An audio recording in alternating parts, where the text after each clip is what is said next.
صحبت اللہ والوں کی، صحبت اللہ والوں نحمدہ ونصلی علی رسولہ الکریم، اما بعد۔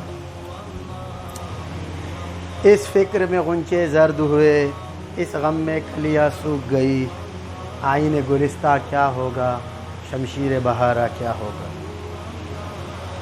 اے موج حوادث ان کو بھی دو چار تپیڑے ہلکے سے، کچھ لوگ ابھی تک ساحل پر طوفان کا نظارہ کرتے ہیں۔ اللہ تبارک و تعالیٰ اپنے کاموں میں کسی کا محتاج نہیں ہے۔ ایک صاحب نے لکھا میرے بارے میں کہ نہ عالم، نہ طالب علم، اور نہ کسی مدرسے سے فارغ، پیغمبر اور اتنے بڑے بڑے القابات۔ پہلی بات یہ ہے کہ میرے بھائی، القابات ہم اپنے آپ خود نہیں دیتے، یہ ہمارے مرید ہیں، وہ اپنے شیخ سے محبت کرتے ہیں، اور اپنے شیخ سے محبت میں وہ اپنے شیخ کے لیے کچھ بھی لکھ سکتے ہیں۔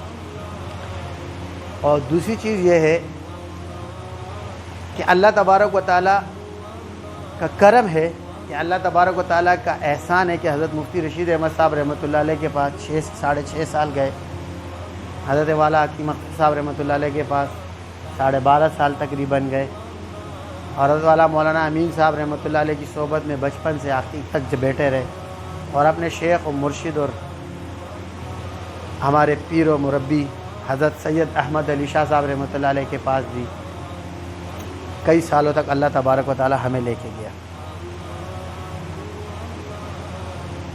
پہلی بات یہ ہے کہ اللہ تبارک و تعالیٰ پیغمبر سے کام لے یا پیغمبر سے کام لے، یہ اللہ کی مرضی ہے۔ ہاں، یہ بات ضرور ہے کہ اللہ حاسد سے کام نہیں لیتا۔ میرے بھائی، اگر تو اللہ کا دین کا کام کرنا چاہتا ہے تو اپنے اندر سے حسد کو ختم کر دے۔ ایک چیز ہمارے بارے میں اکثر بولی جاتی ہے، پہلے یہ تھے، پہلے یہ تھے، پہلے یہ تھے۔ بھائی، خود تمہارا جملہ بتاتا ہے کہ پہلے یہ تھے، ابھی نہیں ہے۔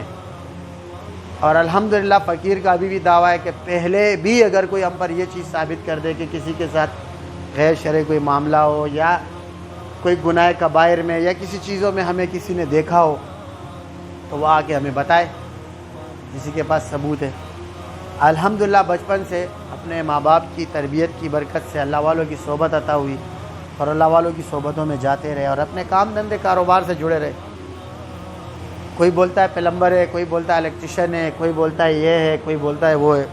تو میرے بھائی، حضرت داؤد علیہ السلام اللہ کے نبی ہے، اور آپ کو پتہ ہے لوہے کا کام کرتے تھے۔ حضرت نوح علیہ السلام پیغمبر ہے، اللہ نے ان سے کشتی بنوائی، اور برتن بنوائے اللہ تبارک و تعالیٰ نے ان سے، مٹی کے برتن بنوائے۔ حضور صلی اللہ علیہ وسلم سے اللہ تبارک و تعالیٰ نے بکریاں چلوائی، حضرت موسیٰ علیہ السلام سے بکریاں چرانا ثابت ہے۔ تو دنیا کا کوئی ہنر یا کوئی فن یا کام کرنا، اس میں کوئی تحقیر نہیں ہے۔ ایک بات اپنے ذہن میں ڈال دو، کوئی شخص اگر مزدوری کرتا ہے، محنت کرتا ہے، اور اپنے بچوں کے لیے روزی کماتا ہے، تو یہ اس کی عظمت ہے، نہ کہ اس کے لیے کوئی تحقیر کا مقام ہے۔ یہ اللہ کے نبی صلی اللہ تعالی وسلم کے پاس ایک صحابی آتے تھے، اور ان کی خواہش تھی کہ وہ اللہ کے نبی کے ہاتھوں کو بوسہ دے، مگر وہ دور کھڑے رہتے تھے۔ ایک دن اللہ کے نبی نے ان سے کہا کہ آپ قریب آؤ۔ اس کو قریب کر کے پوچھا، اس نے کہا کیا چاہتے ہو؟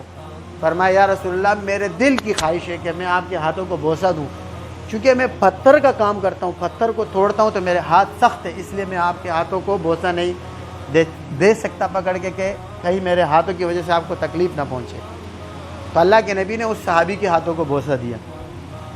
محنت کرنے والوں کو اللہ کے نبی ان کے ہاتھوں کو بوسہ دے۔ اللہ کے نبی کے پاس کوئی نوجوان آتا تھا اور وہ بے روزگار ہوتا تھا یا کوئی سوال کرتا تھا، تو اللہ کے نبی اس کو بولتے تھے کہ جاؤ جنگل سے لکڑیاں توڑ کے لاؤ اور بازار میں بیچو۔ اللہ کے نبی محنت میں لگاتے تھے، کاروبار میں لگاتے تھے۔ ایک شخص کاروبار کرتا ہے یا کوئی محنت کرتا ہے یا کوئی روزگار کرتا ہے، آپ بولتے ہو کہ ہم عالم بھی ہے، ہم پیر بھی ہے، اور آپ اس کی تحقیر کرتے ہو، چاہے وہ کوئی بھی ہو، XYZ۔ یہ آپ کو آپ کے علم نے سکھایا، یہ آپ کو آپ کے پیری نے سکھایا۔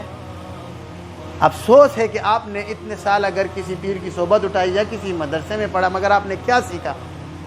آپ اپنے حسد کو کسی کی ذاتیات پہ ڈالنا شروع کر دیتے ہو جس میں کوئی عیب بھی نہیں ہے. آپ کہتے ہو کہ بھائی یہ پیغمبر تھے، تو پیغمبر سے اللہ کام لے یا پیغمبر سے اللہ کام لے، تیرے کو کیا تکلیف ہے؟ میری سمجھ میں آتا ہے تو بھی آ کے جڑ جا، نہیں سمجھ میں آتا ہے تو اپنی ترتیب پہ چل. ہم نے کبھی تم لوگوں کو چھیڑا نہیں، تمہارے کو کچھ بولا نہیں. جسے دیکھو جو ہے نا وہ چھیڑنا شروع کر دیتا ہے. ایسا کا یہ مطلب نہیں کہ ہم تم لوگوں کو جواب نہیں دے سکتے. ہم تمہارا پورا واٹا چاٹا جانتے ہیں، ہر چیز سے بہت اچھی طرح واقف ہے، لیکن ہم کچھ بول کر اپنی تربیت لوگوں کو نہیں بتاتے. تم جنگلی بولو، جاہل بولو تو لوگوں کو پتہ چل جاتا ہے تمہاری خاندانی تربیت کیا ہے. ہمیں ہمارے اللہ کے نبی نے اخلاق اچھے بتائے، اچھے اخلاق. آپ بھی کرو لوگوں کی اصلاح، اللہ کی مخلوق کی اصلاح آپ کرو. لوگ محبت کرتے ہیں، لوگ کو کوئی زبردستی تو کوئی محبت نہیں کروا سکتا ہے، یا کوئی زبردستی ہم کسی کو پکڑیں گے ہم سے محبت کرو. تم اس چیز سے کیوں جیلس ہوتے ہو بھائی؟ اس لیے فلہذا اس چیز سے تم لوگ بچو. اس طرح کا کلام تمہیں کچھ بھی فائدہ نہیں دے گا سوائے اس کے کہ تمہاری حقیقت، تمہاری خاندانی حقیقت یہ لوگوں پر بھی عیاں ہو جائے. تمہارے اندر کا بغض، تمہارا کینہ، تمہارا حسد یہ لوگوں پر ظاہر ہو جائے. تو حضرت امام ابو حنیفہ رحمۃ اللہ علیہ کے بارے میں آتا ہے کہ ایک شخص ان سے بہت زیادہ حسد کرتا تھا اور طریقے سے آپ کو تنگ کرتا تھا، آپ کے خلاف باتیں کرتا تھا. بہت حد تک پہنچ گیا. ایک وقت اس شخص نے امام اعظم رحمۃ اللہ علیہ کو راستے میں روکا. اس نے کہا کہ امام صاحب میں آپ کی والدہ سے نکاح کرنا چاہتا ہوں. یعنی ایکسٹریم حد تک اس نے اپنا حسد اور بغض اور کینہ نکالنے کے لیے اس طرح کے ورڈ استعمال کیے، الفاظ استعمال کیے. تو امام صاحب نے کہا میری ماں عاقلہ بالغہ ہے، میں اس سے پوچھ لوں گا، آپ نے جو مجھے پیغام دیا میں اس کا جواب دے دوں گا. تو اس شخص نے ایک آہ بھری اور زمین پہ گر کے مر گیا. اور اس نے کہا امام اعظم، مرنے سے پہلے کہا امام اعظم کے صبر نے مجھے مارا. تو حاسد صرف اپنی لگائی ہوئی آگ میں جلتا ہے، نہ کہ یہ کسی کو نقصان پہنچا سکتا ہے. آپ کا حسد آپ کو تباہ کر سکتا ہے، آپ کا حسد کسی کو تباہ نہیں کر سکتا. اس لیے میں آپ کی بھی اصلاح کی فکر کرتا ہوں. میں کہتا ہوں اس چیز سے نکلو، آپ بھی اللہ کے ذکر میں لگ جاؤ. جو اللہ والے تمہاری سمجھ میں آئے، ہمیں جو اللہ والے میسر ہوئے، ہم ان کی صحبت میں بیٹھے، ان سے یہ چیز اللہ تبارک و تعالیٰ نے ہمیں عطا کی. پھر بولتے ہیں نہ خوش ہے نہ پیر میرے بھائی ہمیں ہمارے مرشد بنا کے گئے. ہمارے حضرت نے ہمیں خلافت دے، سلسلہ نقشبندیہ، چشتیہ، سہروردیہ، قادریہ اور سلسلہ شاذلیہ 5 سلاسل میں الحمدللہ خلافت ہے ہمارے پاس. ہمارے مرشد ہمیں پیر بنا کے گئے، ہم نہیں گئے بنے. تو فلہذا تمہیں جلنا نہیں چاہیے، حسد نہیں کرنی چاہیے. تمہیں اپنی بھی اصلاح کی فکر کرنی چاہیے، دوسروں کی بھی اصلاح کی فکر کرنی چاہیے. جو اللہ والے تمہارے سمجھ میں آتے ہیں ان کی صحبت میں جا کے بیٹھ کے وہاں سے اصلاح کرا لو.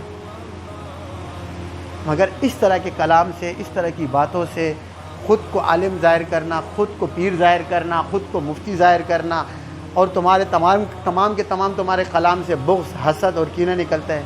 ایک مفتی صاحب ہے وہ بولتے ہیں قرآن سے جادو ہوتا ہے. اب یہ کیسا مفتی ہے جو قرآن سے جادو ہوتا ہے؟ اس کو دیکھو، قرآن جادو کی کتاب ہے یا جادو کو ختم کرنے والی کتاب ہے؟ اس کی کلپ میرے کو کسی نے بھیجی اور سورہ زلزال بھی اس میں بیان کر رہے، ایک مرید نے مجھے بھیجی. تو بھائی کم سے کم حسد کے اندر اتنی تو فکر کرو کہ میں کفر بک رہا ہوں، میں جو باتیں کر رہا ہوں یہ میں کفر میرے منہ سے نکل رہا ہے. قرآن اصلاح کی کتاب ہے، قرآن اللہ کا کلام ہے، قرآن نبی صلی اللہ تعالی وسلم کا معجزہ ہے، اور آپ اس کو بولتے قرآن سے جادو ہوتا ہے. یہ کہاں سے کس قسم کی بات ہے؟ اور پھر آپ اپنے آپ کو عالم بولتے ہو، مفتی بولتے ہو. تو افسوس ہے اس طرح کی باتوں پر، اس طرح کے کلام پر، کہ آپ نے یہ اس طرح کے کلام اور اس طرح کے انداز اپنا کر اور جو ہے نا لوگوں کو صرف اور صرف چٹخارے والی باتیں بتاتے ہو، ان کے نفس کو مزے کراتے ہو، خود ہنستے ہو، مذاق اڑاتے ہو، نفس کے مزے اڑاتے ہو. باقی کچھ بھی نہیں ہے. نہ اصلاح کا اللہ تم سے کوئی کام لے رہا ہے اور نہ اصلاح کا تمہارے اندر کوئی پہلو ہے. الحمدللہ ثم الحمدللہ ہمارے سلسلے میں، ہمارے ترتیب میں جو لوگ جڑتے ہیں وہ اللہ کے کثرت سے ذکر میں لگ جاتے ہیں. ان کو ہم ایک ہی چیز سکھاتے ہیں کہ بھائی شکر سے اٹھتے بیٹھتے جاگتے بیٹھتے کوشش کرو ہر وقت اللہ کا ذکر کرو. اتنا ذکر ہم ان کو لگاتے ہیں. تم لوگ 10 دفعہ اللہ کا نام ذکر نہیں کر سکتے ہو، 100 دفعہ بولتے ہو، 100 سے زیادہ کرو گے پاگل ہو جاؤ گے. ہمارے یہاں لاکھوں مرتبہ کرتے ہیں، الحمدللہ کوئی پاگل نہیں ہوتا. کیوں؟ ذکر صرف وہی شخص کرا سکتا ہے جس نے زیادہ ذکر کیا ہو. جس طرح آپ اگر MBBS کی ڈگری حاصل کرنا چاہتے ہیں نا، تو اس کے لیے لازم ہے کہ آپ کسی پروفیسر سے پڑھو اور وہ پروفیسر پہلے MBBS کر چکا ہوتا ہے تو تب وہ آپ کو MBBS کرا سکتا ہے۔ ایک شخص نے 16ویں جماعت پڑھی ہوگی نا تو آپ کو 10ویں پڑھا دے گا، ایک شخص نے 2 جماعتیں نہیں پڑھی ہوئی آپ کو 16ویں کیسے پڑھا دے گا؟ تو سلوک کا تو کام ہی یہی ہے کہ مخلوق خدا کو ذکر میں لگانا۔ آپ لوگ کو الٹا لوگوں کو ذکر سے نکالتے، وہ تو پاگل ہو جائیں گے، فلانے ہو جائیں گے، دھماکہ ہو جائے۔ ہمارے پاس تو کوئی بھی پاگل نہیں ہوئے، اللہ کا شکر ہے، پاگل بھی یہاں پہ آ کے ٹھیک ہو گئے، اور لاکھوں مرتبہ ہزاروں مرتبہ لوگ اللہ کا ذکر کرتے ہیں۔ اللہ کے نبی نے فرمایا کہ سبقت لے گئے والہانہ ذکر کرنے والے۔ صحابہ نے پوچھا یا رسول اللہ والہانہ ذکر سے کیا مراد ہے؟ اللہ کے نبی نے فرمایا وہ لوگ جو اٹھتے بیٹھتے جاگتے لیٹتے ہر وقت اللہ کا ذکر کرتے۔ تم لوگ کہتے ہیں ذکر مت کرو، اللہ کا نبی کہتا ہے کثرت سے ذکر کرو، قرآن کہتا ہے کثرت سے ذکر کرو، تم کہتے ہیں نہیں کرو پاگل ہو جاؤ گے۔ تمہاری مانے قرآن کی مانے، اللہ کی مانے، نبی کی مانے۔ تو جو مشائخ زیادہ ذکر کرا سکتے ہیں اور جنہوں نے ذکر زیادہ کیا ہو ان کی صحبت میں آپ جا کے جب ذکر کریں گے آپ پاگل نہیں ہوں گے۔ اللہ کے حکم سے آپ کو انوارات، آپ کو کیفیات، آپ کو حلاوت اور آپ کو کثرت ذکر کی چاشنی لگ جائے گی۔ اچھا جن مشائخ نے نہیں کیا تو وہ آپ کو منع کریں گے، پھر وہ آپ کو یہ بولیں گے زیادہ ذکر کرو گے پاگل ہو جاؤ گے۔ تو اپنے لیے ایسے مشائخ کا انتخاب کرے اور اپنے لیے ایسے شیوخ ڈھونڈے، ایسے اساتذہ ڈھونڈے، ایسے لوگوں کی صحبت میں جائے جو خود بھی کثرت سے ذکر کرتے ہو تاکہ تمہیں بھی کثرت سے ذکر میں لگائے۔ جب تم ذکر میں ہر وقت مشغول ہو جاؤ گے تو حسد، کینہ، بغض، ان چیزوں سے تمہارے پاس ٹائم ہی نہیں رہے گا۔ تو فلہذا میں ان بھائیوں کو ایک ہی صلاح دیتا ہوں، بھائی اللہ کے ذکر میں آ کے لگ جاؤ، کسی بھی اچھے اللہ والے کی صحبت میں جو تمہیں اچھا لگتا ہے، ہم یہ نہیں بولتے ہمارے پاس آ جاؤ، ان سے جڑو اور اپنی اصلاح کراؤ، ان چیزوں سے نکلو۔ فلانا یہ تھا، دھماکہ یہ تھا، اس نے یہ کیا تھا، میں یوں تھا وہ تھا، ہمارا پڑوسی تھا، فلانا تھا، دھماکہ تھا، میں نے یہ دیکھا ایک وقت کی نماز نہیں پڑھتے۔ ارے بھائی ایک وقت کی نماز تو فرض ہی نہیں ہے، 5 وقت کی نماز فرض ہے بھائی۔ تمہارے جو جملے تم ادا کرتے ہو نا کہ ایک وقت کی نماز نہیں پڑھتا، پھر ممبر پہ بیٹھ کے قسم کھاتے ہو، شرم آنی چاہیے تم لوگوں کو اس طرح کی باتیں کرتے ہو۔ پھر بنے ہوئے ہم لوگ اپنے آپ کو بولتے ہو کہ ہم مولوی ہیں۔ تم جیسے لوگوں کی وجہ سے علماء کی بدنامی ہوتی ہے۔ علماء ایک بہت مقتدر اور بہت ہی معزز طبقہ ہے، آپ لوگ ان چیزوں سے بچو۔ کبھی طارق جمیل صاحب کو پکڑ لیتے ہیں، کبھی ایک کو پکڑ لیں گے، کبھی دوسرے کو پکڑ لیں گے، صرف کہ اپنی سستی شہرت کے لیے، چھوٹی سی سستی شہرت کے لیے، لیکن نہیں دیکھتا کہ اس سستی شہرت کی وجہ سے میں اپنی آخرت تباہ کر رہا ہوں، اپنے رب کو ناراض کر رہا ہوں، اپنی جو ہے نا جو قیامت کے دن مجھے پیش ہونا ہے اپنے اعمال نامے کو برباد کر رہا ہوں، صرف کس لیے کہ مجھے سستی شہرت مل جائے، لوگ مجھے پہچانے، لوگ مجھ سے رابطہ کریں، روز مجھ سے جڑنا شروع ہو جائے۔ یہ نفس کی اتباع ہے۔ صحیح اللہ والوں کی صحبت میں جاؤ۔ تنقید علم کی بنیاد پر ہوتا ہے۔ اگر آپ علمی بنیاد پر کسی سے کوئی تنقید کرتے ہو اور آپ کو وہ علمی جواب دیتا ہے تو آپ ٹھیک ہے، مگر آپ کسی کی ذات پہ جا کر تنقید کرتے ہو یہ آپ کا حسد، کینہ، بغض ہے اور اس کے علاوہ وہ کچھ نہیں ہے۔ فلہذا میں اللہ تبارک و تعالیٰ سے دعا کرتا ہوں، اللہ تبارک و تعالیٰ مجھے، آپ کو، ہم سب کو صحیح معنوں میں اللہ والا بنائے اور ہمیں اپنی خاص محبت اور خاص قرب عطا فرمائے، اپنی مشائخ کی صحیح صحبت اٹھانے کی توفیق عطا فرمائے۔ آمین یا رب العالمین۔